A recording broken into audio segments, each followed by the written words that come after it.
Muito boa tarde a todos. Estamos aqui com mais um café filosófico na Escola Ana Pinto Duarte. Na Escola Ana Pinto Duarte Paz, com o pessoal do terceiro ano B. Passo agora o microfone para vocês e um ótimo café filosófico a todos. Boa tarde, meu nome é André Ferreira Escola. Um bom café filosófico a todos. Eu sou a Evelyn Carolina. Sou da Anne Kimberly. Sou Thales Peixoto. Bom, o meu tema vai ser sobre liberdade de expressão. É um tema bem complicado, né? Porque é bem polêmico. E é um tema bem abrangente também, que dá para falar sobre racismo, homofobia, etc. Porque as pessoas às vezes levam liberdade de expressão longe demais e a sua liberdade acaba quando a do outro é interferida, né? Então, tem esse ponto. Por que você acha um tema polêmico? Tipo, você não acha que todo mundo concorda com você? Porque para algumas pessoas liberdade de expressão vai muito longe, entendeu? Não é todo mundo que fala, minha liberdade acaba aqui, entendeu? Tipo, tem muitos casos de pessoas que foram racistas ou, entre outros preconceitos, por achar que a liberdade de expressão podia ir até onde quisesse. Aí não dá pra ser assim, né? E também a gente tem um contexto histórico na liberdade de expressão, porque quando teve a ditadura militar, eles tentaram capar a liberdade de expressão de todo jeito possível. Tentaram censurar as mídias, censurar os jornais, poemas que eram escritos, justamente porque a liberdade de expressão é muito poderosa. Você pode fazer um golpe de Estado com a liberdade de expressão, você pode movimentar massas. Então, liberdade de expressão é um tema muito polêmico. Acho que por isso, né? Por ser muito abrangente e por você conseguir manipular também as pessoas com liberdade de expressão. Porque quanto mais você fala, mais as pessoas podem ir acatando. Isso religiosamente, entre outras coisas. Você não acha importante, tipo, dar essa travada na liberdade? Por exemplo, a gente está nesse contexto político hoje, onde as pessoas elas expressam o ódio delas para outras pessoas de maneira bem violenta. Sei lá, isso só vai acontecendo e acontecendo. Você não acha importante, tipo, vamos parar um pouco, né? Vamos...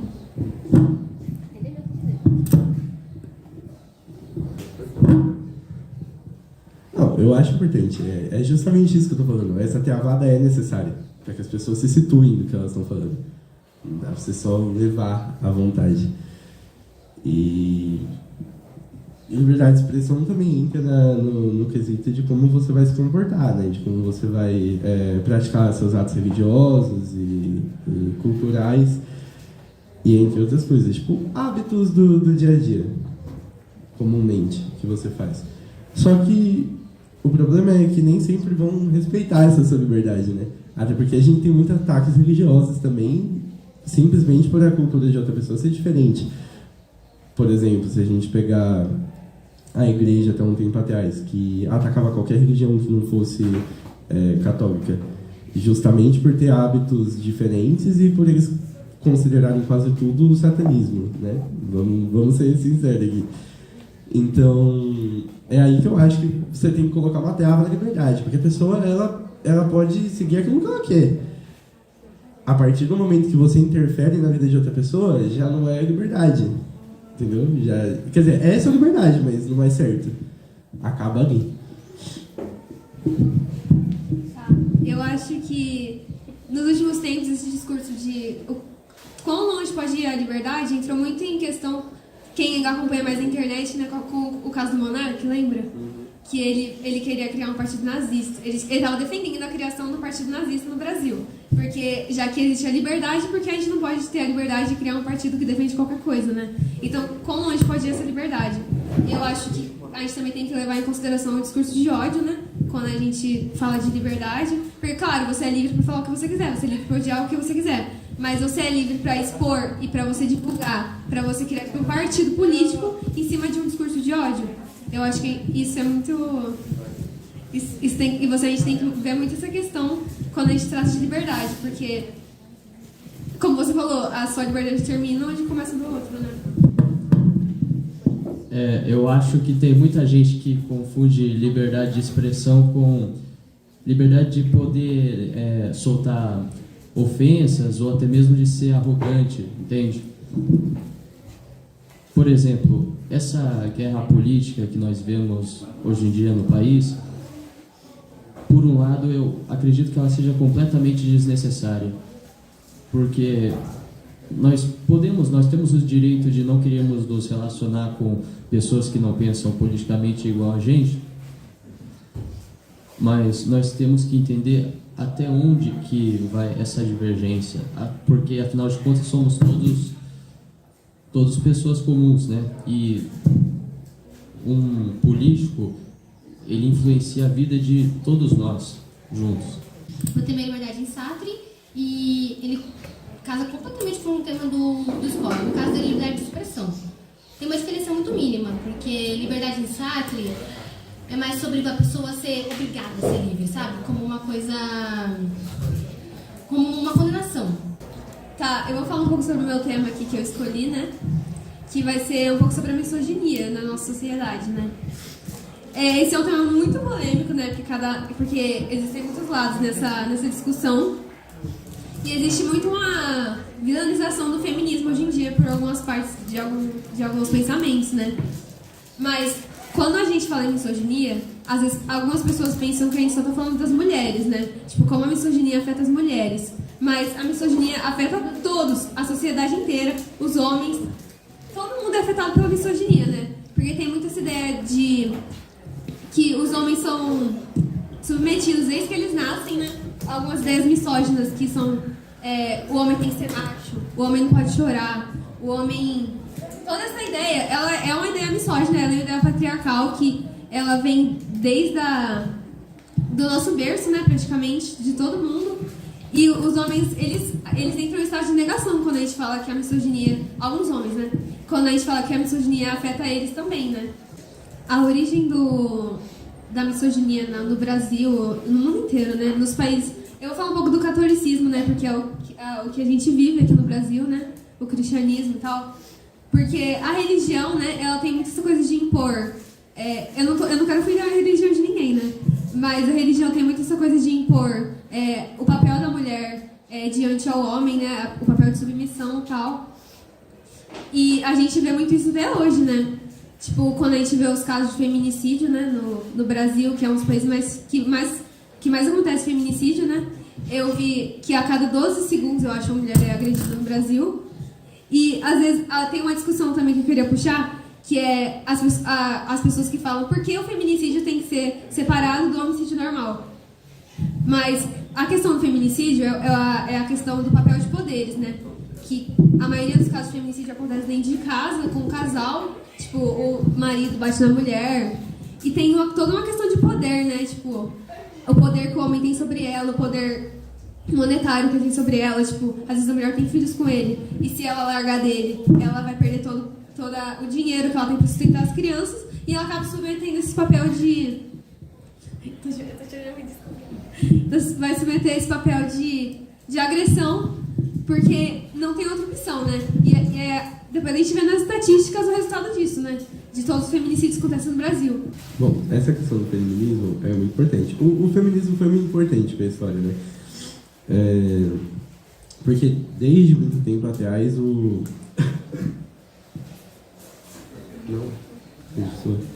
Desde muito tempo atrás, o mundo ele tem esse... No mundo em geral mesmo, por algum motivo, tem esse contexto de homens acima de mulheres. E que é ridículo, né? Porque seres humanos devem ser tratados do mesmo jeito, independente de como eles são. Mas... Então o feminismo ele começou não foi há tanto tempo atrás, foi há pouquíssimo tempo atrás, na verdade, né? Que as mulheres começaram a ganhar empoderamento e...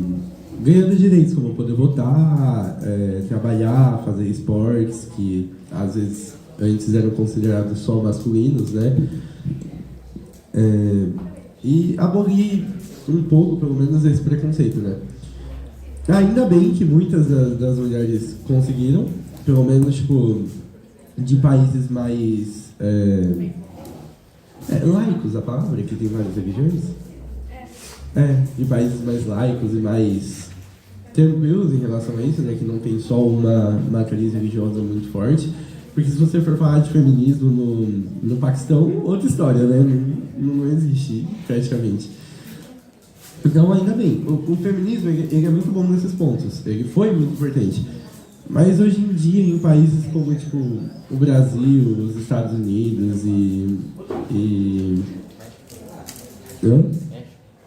países que meio que já passaram por isso, o feminismo virou mais uma prática monótona. E não tão boa, porque acaba que chega num ponto que as pessoas ferem sua própria imagem.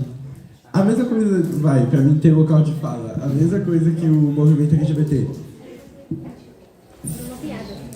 Virou uma piada. Tudo virou uma piada. Praticamente tudo virou uma piada.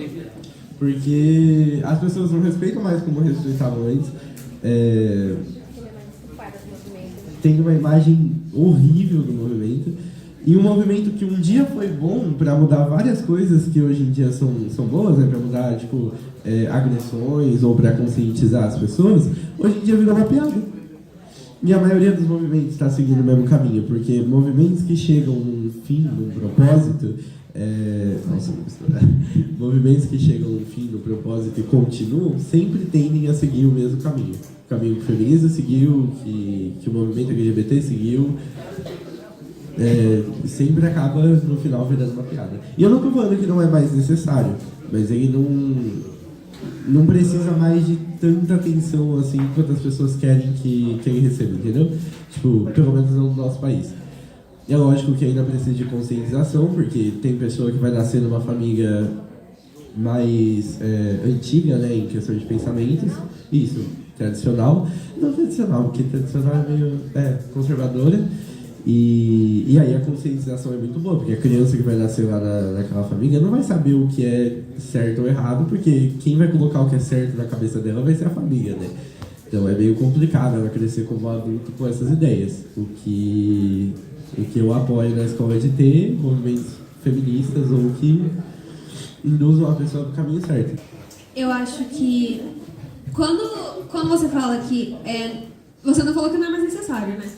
Mas que não precisa de tanta conscientização quanto tinha antes, né? Porque várias coisas que elas procuravam já foram... Eu tô falando sobre os feministas, depois eu falo sobre o movimento LGBT. Várias coisas que elas já queriam alcançar já foram parcialmente alcançadas, né? Mas eu acho que a partir do momento que a gente tem esse pensamento de que já alcançamos o objetivo, vamos focar em outra coisa, vamos esquecer isso aqui.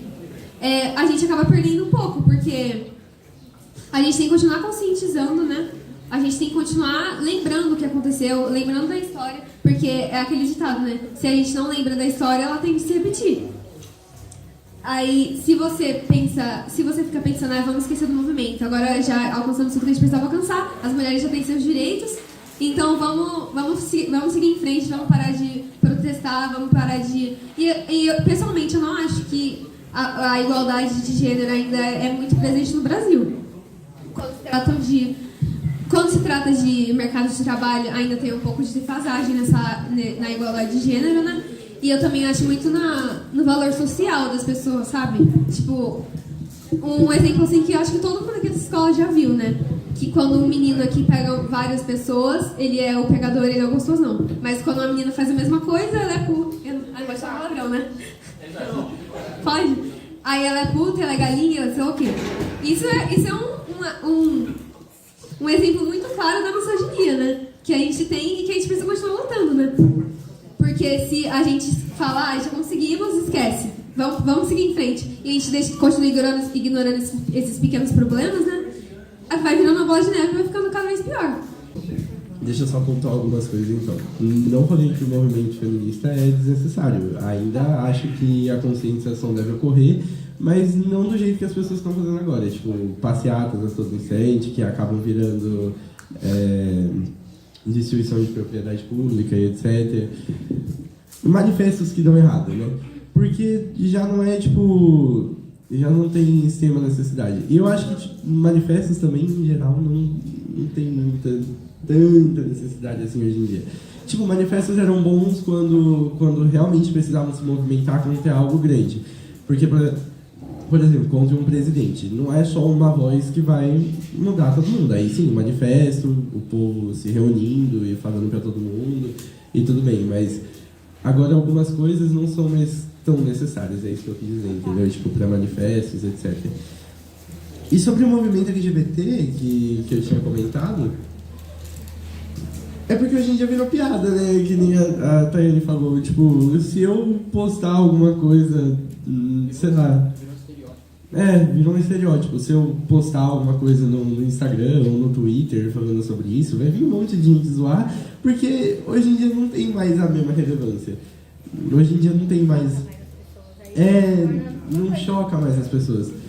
E não só porque o movimento é ruim, não tô falando isso, o movimento é bom, ele foi muito bom, ele conscientizou muitas pessoas.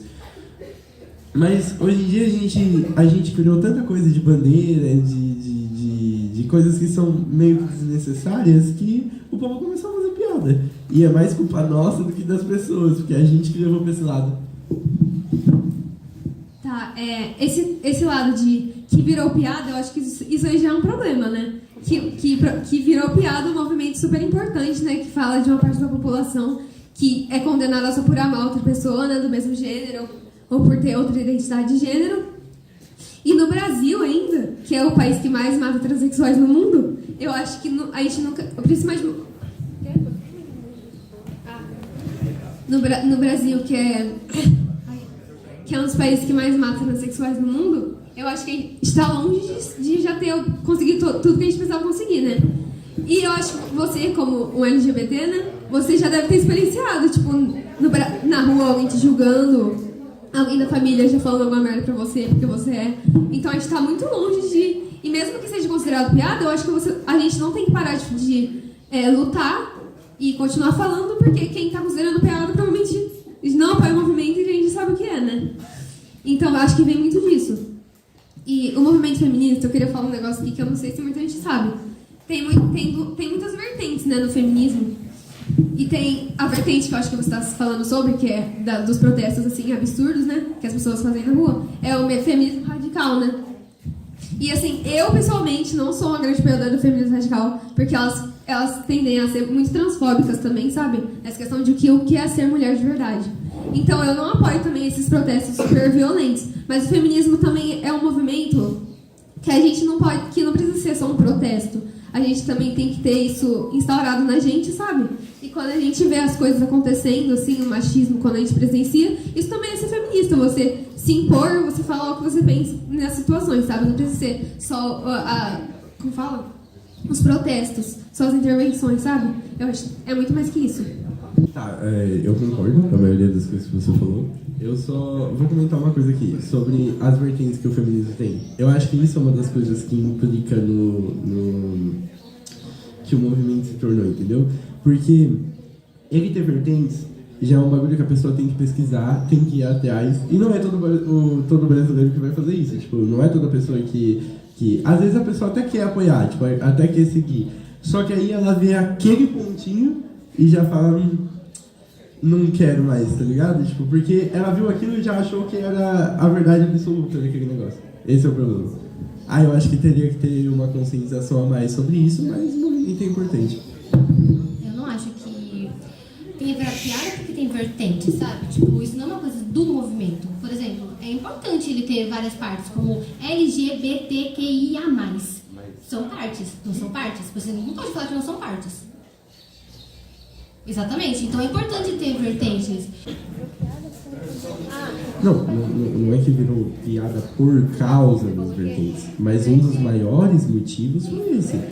Sim, grande parte do motivo, porque a pessoa vê só aquela parte e não vai a fundo pra pesquisar. Não, mas o movimento podia se importar um pouco mais com o que ele faz ou deixa as pessoas fazerem, né? Até porque quem participa do movimento é o que causa. Gente, você tá personificando uma coisa que não é pra ser personificada, entendeu? Você tá dando, tipo, poder pra uma coisa que a gente tem que botar pra frente, entendeu? O problema não é o movimento que o movimento causa, o problema é que as pessoas fazem com o movimento. Ele ter vertentes não é, tipo, um problema. O problema é como as pessoas veem essas vertentes, entendeu? Tipo, não é isso que você tá falando, desculpa. Mas é que a vertente faz, as pessoas elas fazem isso. assim, a gente tá jogando a culpa para dois lados. Tipo, Causa e consequência. Tudo que a pessoa faz, ela tem uma consequência. As pessoas representam o movimento. Se elas fazem vertentes, ou por exemplo, como o feminismo radical, elas têm a consequência, que é o bagulho se tornar uma piada. Entendeu? Essa é a consequência. Elas fizeram o feminismo radical. Elas começaram esse movimento. Tá, mas quando a gente se trata de feminismo radical, a gente tem que pensar no movimento como um todo, né? E isso em qualquer movimento, não só no feminismo. Geralmente, as minorias... Tipo, o feminismo radical é uma minoria do movimento feminista como um todo, né? Mas isso em qualquer movimento, né? Quando a minoria faz mais barulho do que o que a maioria pensa, chama mais atenção. Então, mesmo que ela seja um grupo muito menor do que o número total de feministas, né? As feministas que fazem protestos... Desde que eu entrei para a escola, eu nunca tive nenhuma influência religiosa, tipo assim, aula de religião, de cristianismo. Então, eu não estou muito familiarizado com esse assunto.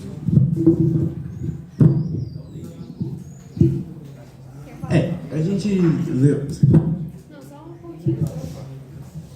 Eu acho que quando a gente fala de influência religiosa na escola, já que a gente vive num país majoritariamente cristão, né?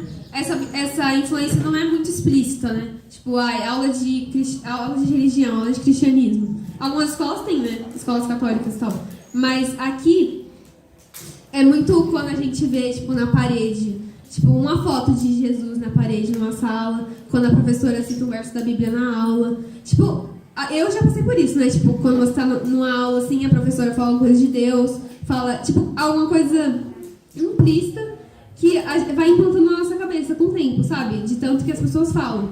Então, acho que diminuiu muito, né, com o tempo isso aí, essa influência religiosa na escola, mas ainda existe, né?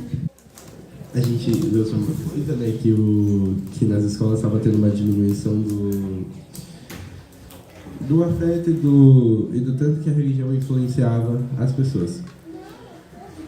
Eu não acho que isso seja 100% verdade, porque influência religiosa sempre vai existir em todos os lugares, principalmente por religião ser uma cultura e ser algo praticado praticamente o tempo inteiro na vida das pessoas. Para quem acredita, lógico, né, que tem gente que não acredita em nada, tudo bem. Mas o problema é que a religião em si, ela sempre teve uma influência muito grande no país e no mundo, basicamente, né? Porque começou lá com a Igreja Católica, e agora atacando os católicos de novo. E eu não acho que hoje em dia seja tão diferente assim, porque a Igreja, em geral, é muito presente ainda nas escolas, no governo, no jeito das pessoas pensarem, no jeito delas agirem. E aí a gente volta no negócio da liberdade de expressão também, porque eles acabam usando muito essa fé e essa religião para atacar outras pessoas que sejam diferentes. E eu acho que como isso tem meio que um contexto histórico muito lá para trás, onde eles sempre dominaram, né, onde eles sempre governaram meio que pelas beiradinhas ali, não diretamente, lógico, eu acho que eles têm muito medo de perder esse conteúdo. E por isso que quando começou a aparecer coisas, por exemplo, LGBT em desenhos e coisinhas, tiveram boicotes, tiveram ataques, tiveram várias coisas. Quando as escolas tentaram colocar mais a educação sexual na vida, não das crianças, né, mas tipo, que já estão um pouco crescidos nos adolescentes, eles começaram a atacar, falando que vão transformar os filhos em gays, etc. Porque isso é uma prova de que a religião ainda está muito constante ali e que as pessoas se incomodam sim com o que é dado na escola. E chegar a atrapalhar o ensino. Porque vocês não podem negar, a educação sexual é uma coisa muito importante, né? Tipo, a gente não está falando sobre ideologia de gênero, a gente não está falando sobre nada disso, a gente está falando sobre um tio molestar o seu sobrinho ou alguma coisa do tipo, e quando uma criança ela tem inocência, ela não vai saber que aquilo é errado, ela vai acabar deixando, ela vai acabar ficando com medo e não contando pra ninguém. Então, educação sexual é sim muito importante nas escolas, e a gente pode ver uma grande influência nisso quando a religião vem à tona, porque aí eles tentam atacar, tentam falar que é errado, e entre várias outras coisas. Até inventam mentiras falando que tá dando mamadeiras com formato de pênis nas escolas. Eu não lembro se vocês já viram isso, que tinha um kitzinho que eles falavam que vinha com o bagulho da educação sexual. Então, isso foi ridículo, porque isso é uma prova de boicote, tipo, isso é uma prova de ataque insustentável e hiper mega perigoso, porque se isso pegasse a massa realmente, se isso pegasse as pessoas, se todo mundo fosse do jeito que essas pessoas são, a gente estaria muito mais ferrado em questão de ensino, por causa da religião.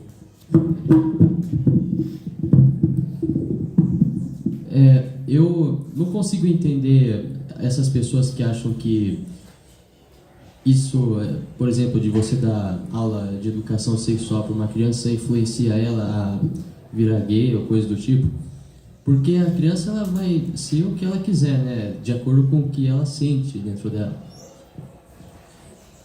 Então, eu acho que ainda existe muitos fanáticos religiosos assim, exagerados, que seguem a religião deles muito cegamente. Porém, eu ainda acho que a gente deve manter, acima de tudo, o respeito entre as religiões.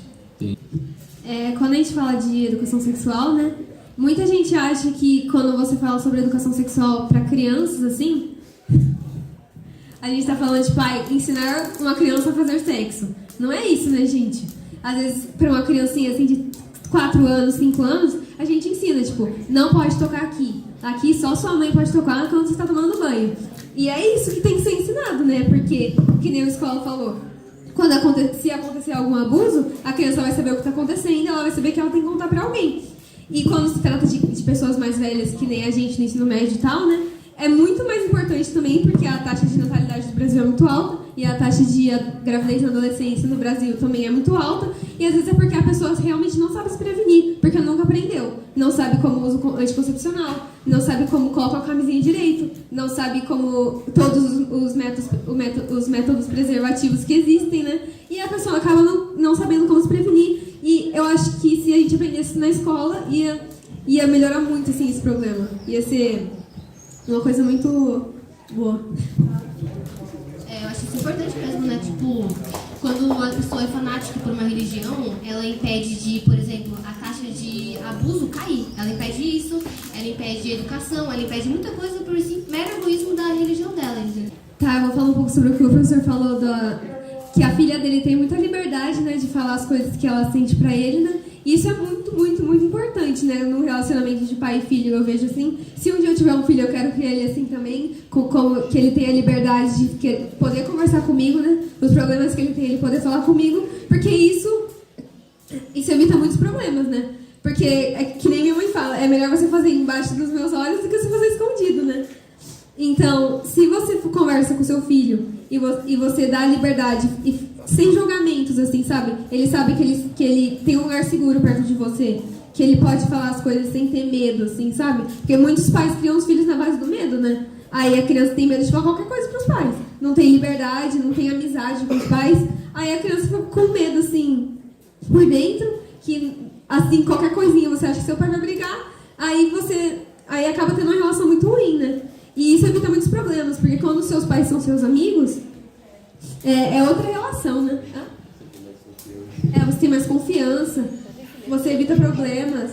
Tem mais confiança, tipo, tanto pra você fazer as coisas quanto nas outras pessoas, sabe? Se você tá uma pessoa tão fechada assim.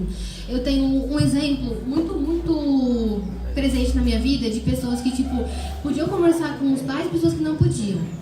Além de, é claro, tem muitas pesquisas que mostram quando a pessoa ela aceita e ela pode adaptar ao convívio dela todo dia, ela é muito mais aberta ao mundo, ela consegue viver melhor, ela tem uma qualidade de vida muito superior a quem, tipo, é rejeitado, sabe? Em casa, por exemplo. Eu não vou falar exatamente sobre essa questão de relação entre pai e filho, mas é um negócio relacionado, levemente relacionado a isso. Por exemplo, uma criança de 11 a 13 anos, ela começou a entrar na fase da puberdade, né? Então ela vai começar a se interessar por outras pessoas, né? Pessoas da idade dela. Porém, como eu disse, dos 11 aos 13 anos, eu acredito que uma criança dessa idade não tenha não tenha maturidade para saber o que é bom para ela, entendeu? Ela não sabe o que ela quer de verdade. A partir dos 14 ali já começa a ficar mais ou menos responsável, né? Claro que não é com todo mundo, mas estou falando no contexto geral. E por isso que essa questão da educação sexual devia ser mais incentivada para esse tipo de criança, mas eu acho que devia ser ensinado da maneira certa e com seriedade, entendeu? Com uma coisa de maneira assim, algo ensinado de maneira muito responsável. Já que todo mundo falou da filha dele, eu vou falar sobre a questão da matriz africana, que eu tenho um pouco mais de liberdade para falar, porque eu já joguei capoeira, né? Por mais que o senhor Miguel não ache que eu tenha feito, mas eu fiz. Eu já joguei capoeira e eu sei também, e já fui da Umbanda, então eu sei o quanto as religiões ou culturas de matriz africanas sofrem no Brasil, tanto quanto em outros lugares, né? Se ela chegou até lá. Mas isso é um grande problema hoje em dia, porque a matriz africana, a cultura africana, é muito presente no Brasil, muito. E ela também é muito atacada e muito e tem muito preconceito quando envolve ela. Porque quando você fala de matriz africana para uma pessoa leiga, a primeira coisa que ela vai pensar é macumba, são coisas ruins, coisas que ficaram porque as pessoas só comentavam sobre aquilo. Ninguém para e pensa como a capoeira foi uma coisa linda, jogada lá atrás por causa de vários contextos históricos. Ninguém pensa como a Umbanda é bonita também e tem muito a ver com Deus, até mesmo alguns santos da religião católica, mas foi atacada do mesmo jeito, porque tinha outros nomes, outros jeitos de ser cultuada. As matrizes africanas, elas são culturalmente e religiosamente muito importantes. Pena que as pessoas não são tão conscientes quando se fala sobre isso.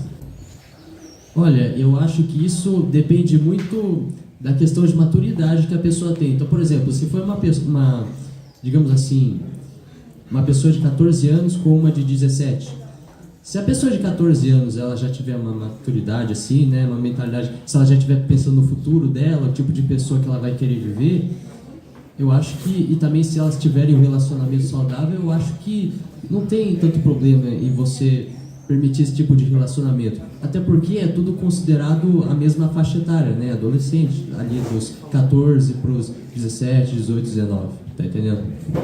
Eu discordo completamente com isso. Porque, assim, eu tô lendo um livro onde o personagem principal, ele tem relações com uma menina muito mais nova que ele. É tipo 50, 60 anos de diferença entre os dois. E, normalmente, ele começa falando que ela agia de uma maneira mais adulta para a idade dela. Isso não existe. Você está roubando a infância de uma criança quando você fala para ela que ela é muito mais madura do que ela deveria ser para a idade dela. Isso é um pensamento muito estereotipado e extremamente pedófilo. Tipo, uma pessoa de 17 anos namorar com uma de 13, eu acho inviável. Ainda mais se a pessoa vai fazer, tipo assim, 18 no mesmo ano ou no ano que vem, no começo do ano. É errado. Acabou. É claro, tem a permissão dos pais, eles se gostam, tudo bem. Eu não posso me meter, mas é errado de qualquer jeito, mesmo perante a lei. Eu ainda não concordo com isso. Tá, eu acho que essa coisa da maturidade, né, que às vezes tem muitas